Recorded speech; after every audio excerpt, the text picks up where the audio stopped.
თეატრთან შეხებას რამოდენიმე ეტაპად დავყოფდი, ეს იყო ალბათ თეატრალური ინსტიტუტი, შემდეგ რუსთაველის თეატრი და ისევ რუსთაველის თეატრი, ოღონდ უკვე მომდევნო ჩემი ცხოვრების მანძილზე ის წლები, რომლებიც თეატრში გავატარე. თეატრალურ ინსტიტუტში შალვა გაწევილიას ჯგუფში მოხვდა. როგორც თავად გითხრა, სწორედ მის გვერდით ჩამოყალიბდა და გაიზარდა. ფაქტობრივად ის რომ მე დღეს მსახიობი ვარ, ეს იგი საფუნდამენტი ამის იყო შალვა გაწევილია და შემდეგ უკვე ბატონი რობერტ სტურა, რომელმაც არ ვიცი ის მეორე ნაწილი თუ შეიძლება ის ფუნდამენტს რაც მოყვა, მე შენობა აიგო მასთან ერთად. ორივე და ჩემი ცხოვრების დასაწყისში საფუძველთან ახლოს იმყოფებოდნენ.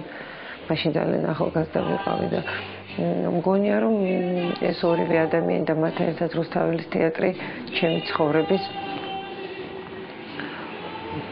უნიშნელოვანეს ეტაპად იქცნენ. მაკბეტი, ლამარა, გერტრუდა, მართა, ვიოლა და მრავალი სხვადასხვა სახასიათო როლი. იმის გააზრება, რომ ყველა მისი პერსონაჟი განსხვავებული ყოფილიყო, ასაკთან და პროფესიონალიზმთან ერთად მოვიდა. დასაწყისში არ მგონი ვინმეს ჰქონდეს ეს რაღაცა განსაკუთრებული შემთხვევების გარდა იმდენი ოსტატობა, ისეთი პროფესიის არსის წვდომა, რომ ყველა პერსონაჟი იყოს სრულიად განსხვავებული, ყველა პერსონაჟი იყოს ძალიან სრულყოფილი, მორგებული.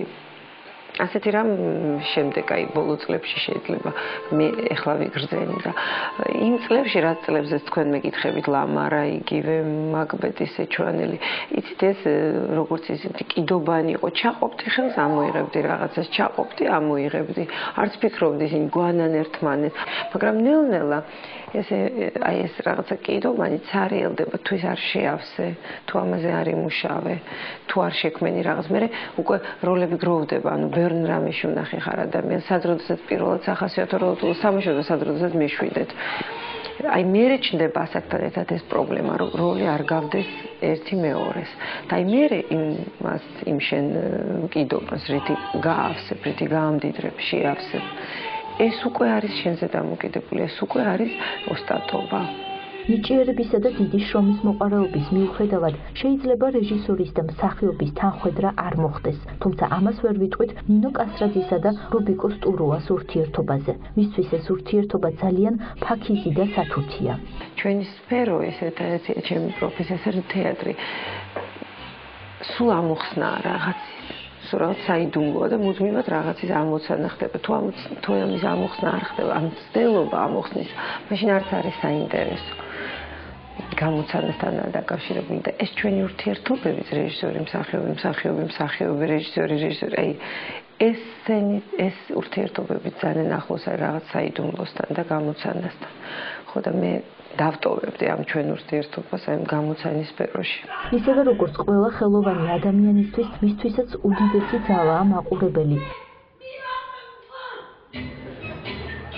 ამ ბოლო დროს ხშირად გვესმის თუ როგორ დაკნინდა მაყურებლის გემოვნება, თუმცა ნინო კასრაძეს ამასთან დაკავშირებით თავისი შეხედულება აქვს. როგორც თავად გითხრა, ამის ფესვები წარსულში და ჩვენს თავში უნდა ვეძებოთ.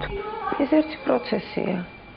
შენ რაღაცას თავაზობ, ის რაღაცით გეპასუხება, ალბათ თავის დროზე არ შევთავაზეთ, სადღაც კომპრომისი დავუშვით. თუმცა მე პირადად მე მგონია და ჩემ თეატრს, ჩემ გარშემო მე მგონია, რომ ღირსება არასოდეს არ დაუკარგავს.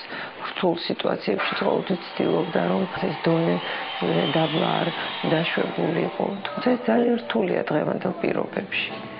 მაგრამ ასე მოხდა დავუშვათ, რომ თქვა დღეს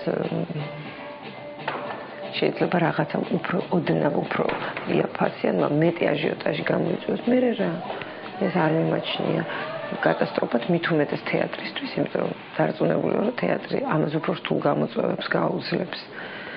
შენ დააკეთო შენი საქმე ძალიან მაღალ დონეზე და ის მუდმივი მაყურებელი, რაც თქვენ მკითხეთ, ის ყოველთვის იარსებებს. ის ყოველთვის იქნება ზოგჯერ მეტად, ზოგჯერ ნაკლებად. როგორც ბატონი რობერტ იძახის თეატრი მუდმივად კრიზისულ მდგომარეობაშია და ეხლა ხვდებიო, რომ ეს კრიზისი არის მისი ბუნებრივი მდგომარეობა და ასეც არის.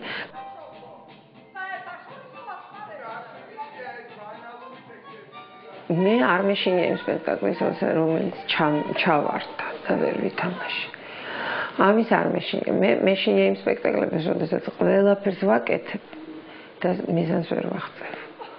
მაყურებელი არ რეაგირებს ამაზე. და გრძნობ რომ აღარ ვიცი რა გავაკეთო. ამაზე საშინელი არაფერი არ იმიტომ მაშინ ვფიქრობ რომ ალბათ გაჩერება აღარ შეიძლება всё უნდა წავიდე მოუბრუნდე მე რაღაცა გამოცდილება მეუბნება რომ ასე არ შეიძლება გამოვალი სიტუაცია არ არსებობს თუ შენ თავის ჯერა გწამს და გრძნობ შენში რაღაც ჭნიც უნდა ეძიო თეატრი ეს არის ის რაც მე ძალიან მიყვარს ეს არის ის რაც მე მაცოცხლებს ეს არის ის რაც იცით რატომ? იმიტომ რომ ის არის მოკვდავი, როგორც ადამიანი. ის ერთ წუთში იბადება და შემდეგ ქრება, მაგრამ საოცრება რა რჩება მის მერე. აი ეს მაოცებს ყოველ ჯერზე და მაფიქრებს რომ ალბათ როგორც მოდელი ადამიანის ცხოვრების, რომ შეიძლება ფიზიკურად აღარებო, მაგრამ შენი ცხოვრება გრძელდებოდა სხვა ადამიანის გულებში, წარმოსახვაში და ასე შემდეგ. გავარღვევ და გავკვეთ ზეცას. ჩემს დედო ეხლა მუშაობ ესეთ პიესაზე გრიშკოვეცის სახლზე დათო საყვარელიძე დგამს და ასევე პარალელურად დათო აკეთებს ოპერაში ასევე ბატონი დავითი აკეთებს მითრიდატე მეფეს ეს არის ოპერაში და იმაშიც გამაკავა როგორც მსახიობი არა როგორც მომღერალი რა თქმა უნდა და ამ ყვავილებს სათითაოდ ყურზე დავკიდებ მე შენაირი უქნარასთვის აღარ ამცხელა აქ თვით დედოფალს და ფერიებს მოელის ყველა